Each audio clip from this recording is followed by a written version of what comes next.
내 몸에 꼭 필요한 건강 정보만 알려드리는 건강 지침서죠. 데일리 건강 시작하겠습니다. 자, 오늘은 치과의사 한지상 원장님 모셨습니다. 원장님 어서 오세요. 안녕하세요. 한지상입니다. 네, 반갑습니다. 자, 오늘은 어떤 주제로 이야기 나눠볼까요? 과학이 발전하면서 우리의 삶의 방식도 빠른 속도로 변하고 있는데요. 치과계에도 이런 발전과 함께 디지털 시스템이 점차 도입되고 있습니다. 아직은 생소한 분도 많으실 것 같은데 기존의 일레이 크라운, 임플란트 같은 보철 치료 시에 아날로그 방식과는 다르게 디지털 방식으로 진행되는 과정을 소개하고자 합니다. 네, 자, 이 치과 치료에도 디지털 바람이 불고 있습니다. 치아를 떼우거나 씌울 때 예전만큼 고생스럽지 않고 좀 수월하게 치료를 받을 수 있다고 하는데요.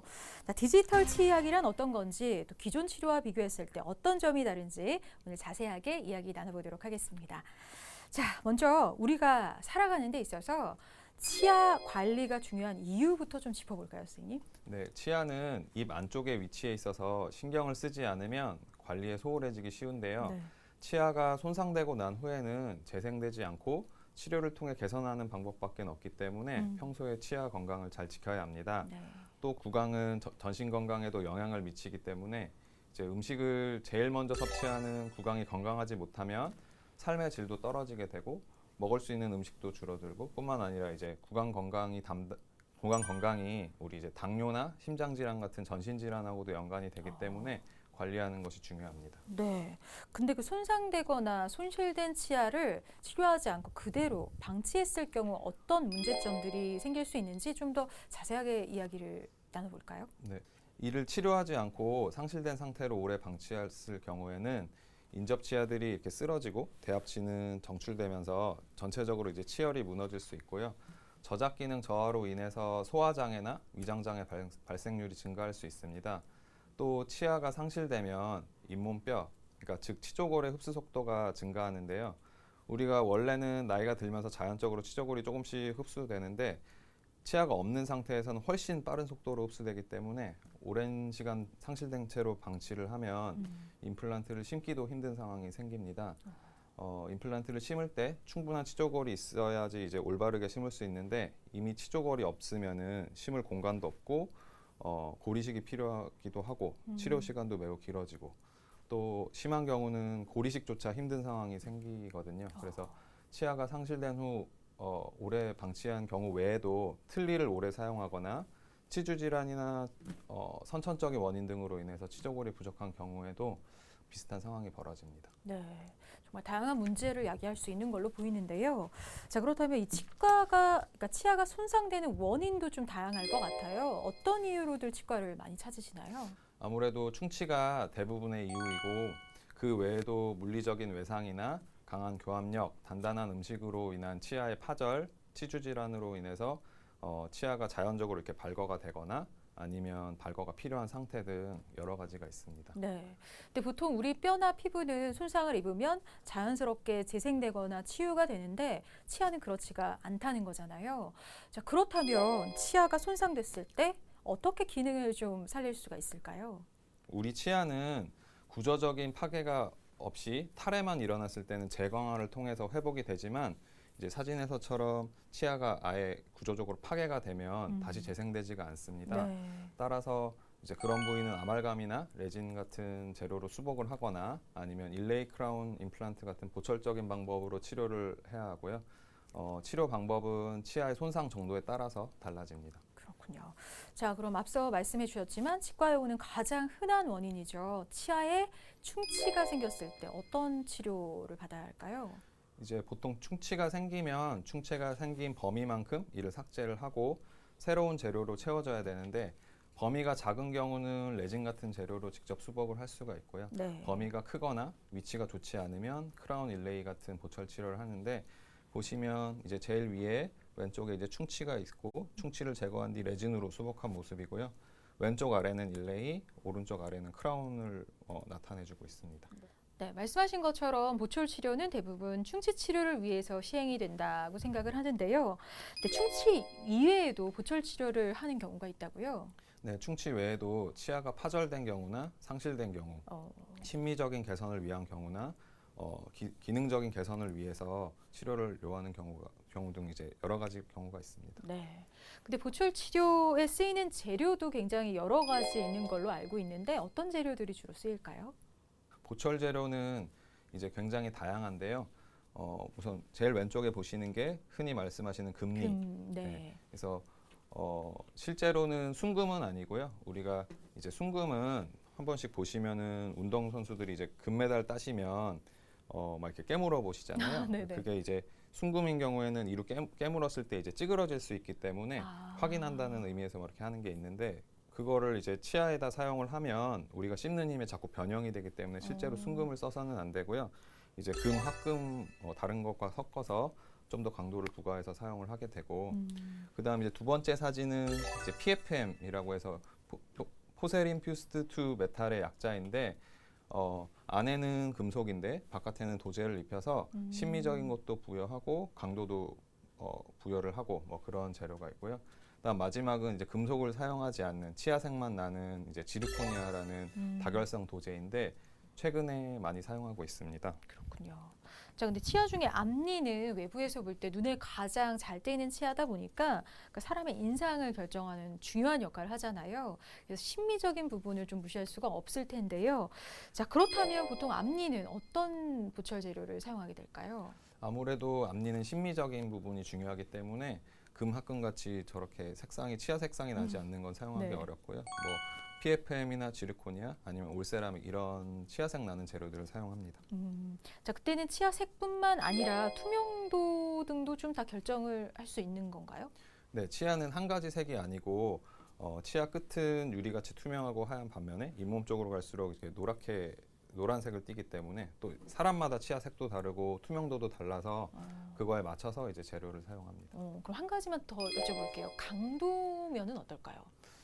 금, 합금, PFM, 지르코니아 모두 충분한 강도를 지녔지만 이제 오랜 세월 지속적인 힘을 받거나 이갈이 같은 악습관이 있거나 뭐 외상 같은 이제 외상을 받거나 하면은 변형이 될 수 있고요. 금속은 깨지는 성질이 아니라 늘어나고 퍼지는 성질이기 때문에 오래 쓰면 이제 찌그러지거나 구멍이 날 수 있고요. 지르코니아나 PFM은 깨질 수가 있는데 특히 이제 PFM에서 도제 부분이 많이 이제 깨지는 경향이 있습니다. 그렇군요. 자, 그럼 이번엔 보철물 중에서 인레이와 크라운에 대해서 좀 알아보겠습니다. 두 가지는 어떤 차이가 있는 걸까요? 일레이는 이제 수복해주는 범위가 일부분인 거고요. 크라운은 이제 치아 전체를 수복해주는 것을 의미합니다. 부위의 그 범위 차이인 거네요. 네네. 아, 네네. 네, 그럼 크라운은 어떤 경우에 하게 되는지 또 어떤 효과를 기대할 수 있는지 좀 설명해 주세요.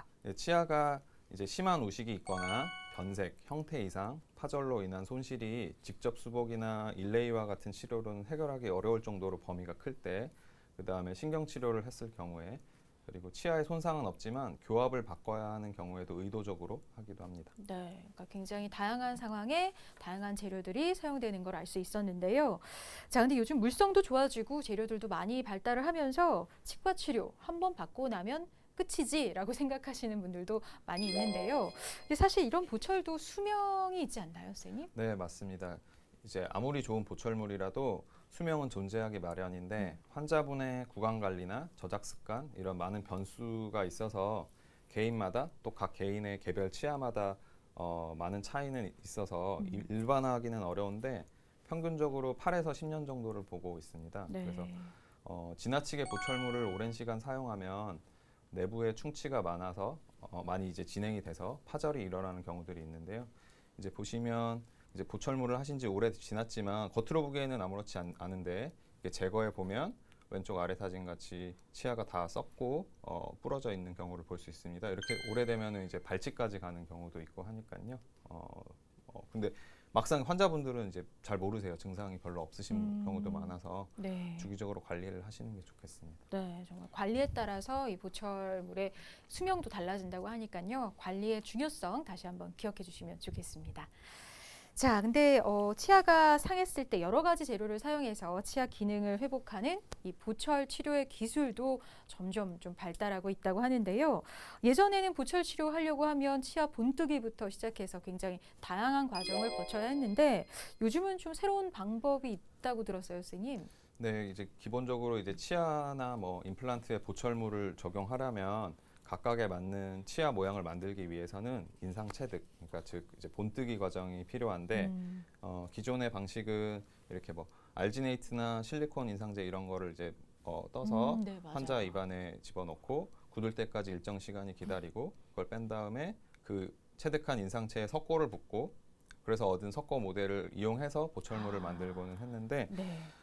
최근에는 구강 스캐너라는 걸 이용하는 방법도 나와 있거든요. 이제 영상에서 보시듯이 동영상을 촬영하듯이 구내를 촬영을 하고 그러면은 이제 화면상에 이제 바로바로 체득한 모습이 이렇게 나오게 됩니다. 자, 그럼 기존 방법과 비교했을 때 어떤 장단점이 좀 있을까요? 기존 방법에서는 이제 본 뜰 때 인상제를 일정 시간 이렇게 머금고 있어야 되는데 네. 구역감이 심하거나 이제 거부감을 느끼는 어. 환자분들이 계세요. 네. 그렇게 그분들한테 이제 되게 힘든 과정이 될 수가 있고 인상 체득을 했는데 오류가 생기면 이 과정을 처음부터 다시 다 네. 해야 되고 인상체에 또 이제 석고를 부어야 되기 때문에 시간과 인력이 이제 더 필요하게 됩니다. 근데 반면에 이제 스캐너를 사용하는 경우에는 인상제를 이제 머금고 있지 않아도 되고 인상 체득에 오류가 생기더라도 그 해당 부분만 편집해서 재체득을 할 수 있고 또 석고를 붙지 않고 그 컴퓨터에 있는 그 스캔 파일만 기공소로 이제 전달하면 되기 때문에 빠르고 간편하기는 한데 네. 이제 기계가 되게 고가라는 단점이 있고 네. 잘 보이지 않는 부분이나 틀니같이 이제 연조직에 대한 정보가 더 정확하게 나와야 될 때는 기존 이 스캐너의 방법보다는 기존의 방법이 더 정확하기 때문에 뭐 상황마다 조금씩 다를 수 있습니다. 그러니까 그런 장단점이 있다는 거 기억해 주시면 되겠고요.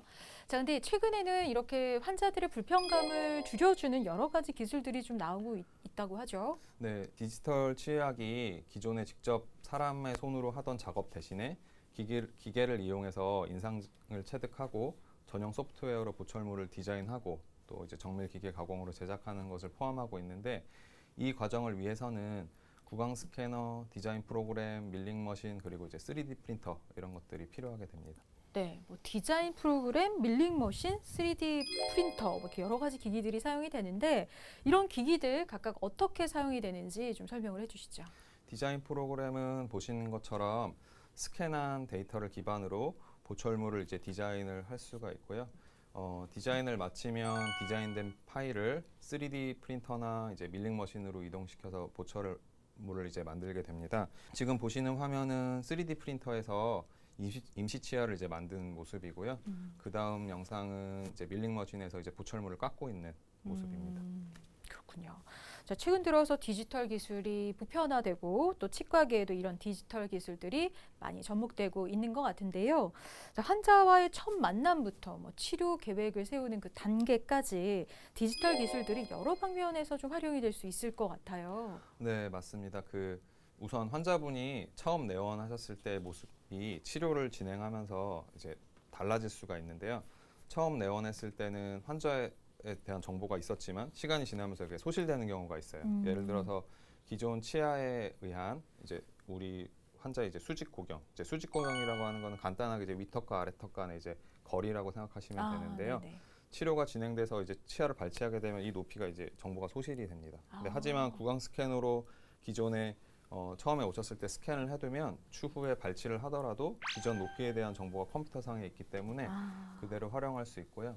기존 환자가 가지고 있던 치아 모양도 똑같이 이제 복제해서 만들 수도 있고 또 보철물의 파절이나 변형으로 인해서 재제작이 필요할 때도 새로 인상을 체득할 필요가 없이 기존 스캔한 데이터를 사용을 해서 만들 수가 있고 또 이제 스캔된 이미지를 실시간으로 전송을 할 수가 있어서 기존의 인상체나 이제 석고 모형을 직접 배송을 해야 되는 그런 시간을 단축할 수가 있고요.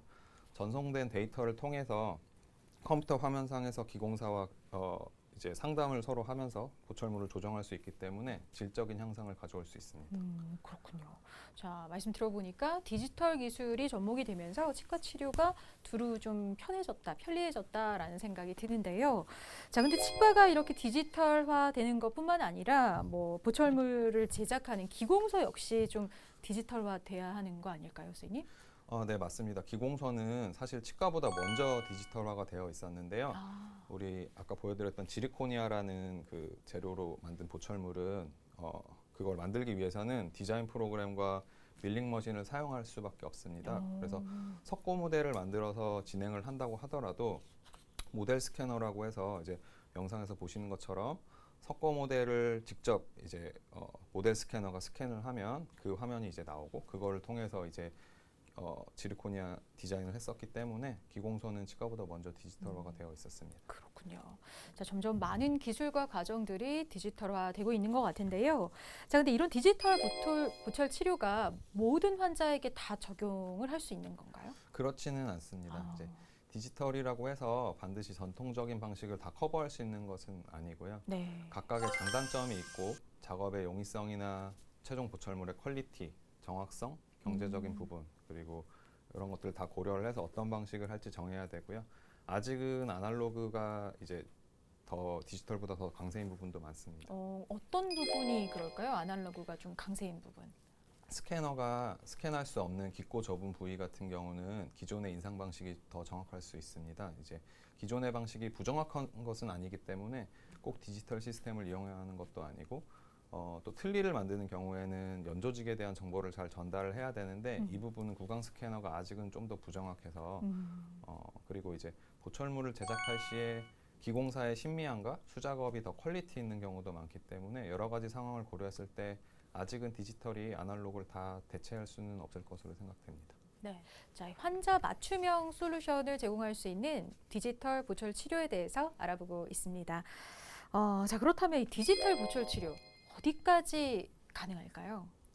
네, 정말 다양한 응용이 가능한데요. 그 중에 몇 가지 예시를 들어보면 이제 기존에는 임시 치아를 만들 때 수작업으로 다 일일이 다 만들었어요. 네. 근데 이제는 프로그램에서 디자인하고 3D 프린터에서 이제 제작할 수가 있게 됐는데 임시 치아는 아무래도 강도가 약하다 보니까 잘 깨지고 부러지고 뭐 잘 빠지고 이러실 수가 있는데 그렇게 오시면은 다시 수작업으로 처음부터 다 끝까지 다 다시 만들었어야 됐는데 그러면 이제 번거롭고 시간도 오래 걸리고 이랬었지만 이제 디지털 시스템을 활용을 하면 만들어뒀던 디자인 파일을 그대로 이용해서 3D 프린터 상에서 그냥 똑같이 만들면 되기 때문에 매우 편리해졌습니다. 그래서 보여드리는 사진은 이제 임시 치아를 프로그램 상에서 이제 디자인을 한 모습이고요. 왼쪽 위는 그리고 그거를 이제 출력을 해서 실제 환자분께 이제 적용한 모습입니다. 그래서 환자분께서 다시 갑자기 어느 날 이제 임시 치아가 깨져서 오시더라도 미리 3D 프린터로 제작해 두면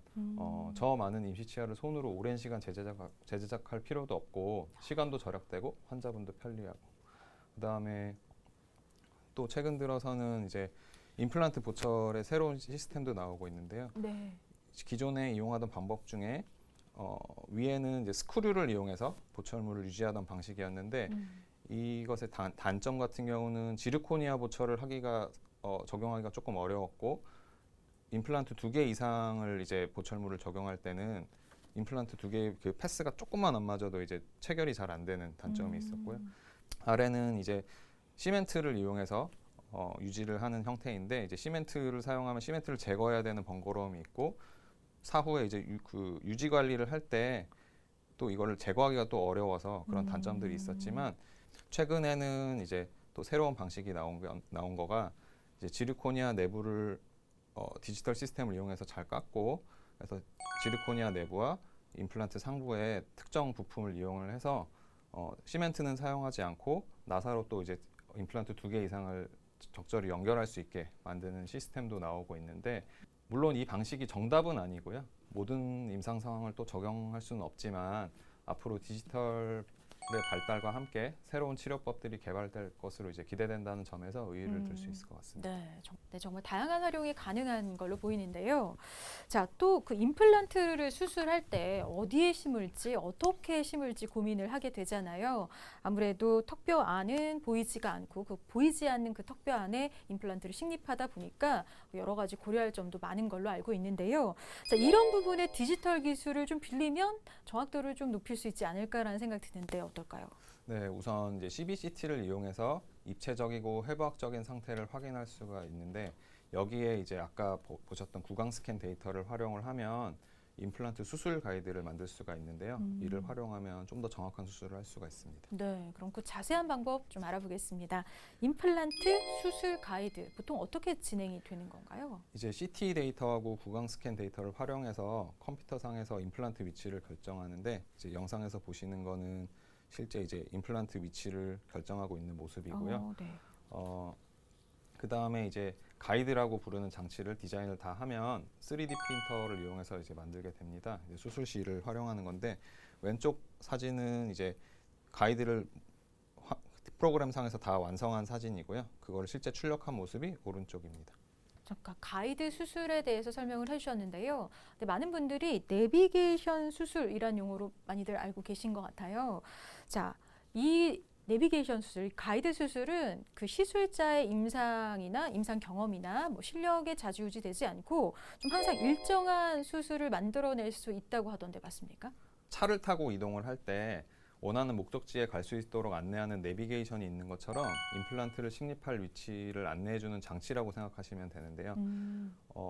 운전 시 목적지를 내비게이션이 안내를 해준다고 하더라도 운전자가 어떻게 운전을 하는지가 더 중요하듯이 술자의 순간순간 판단하고 경험이 더 중요합니다.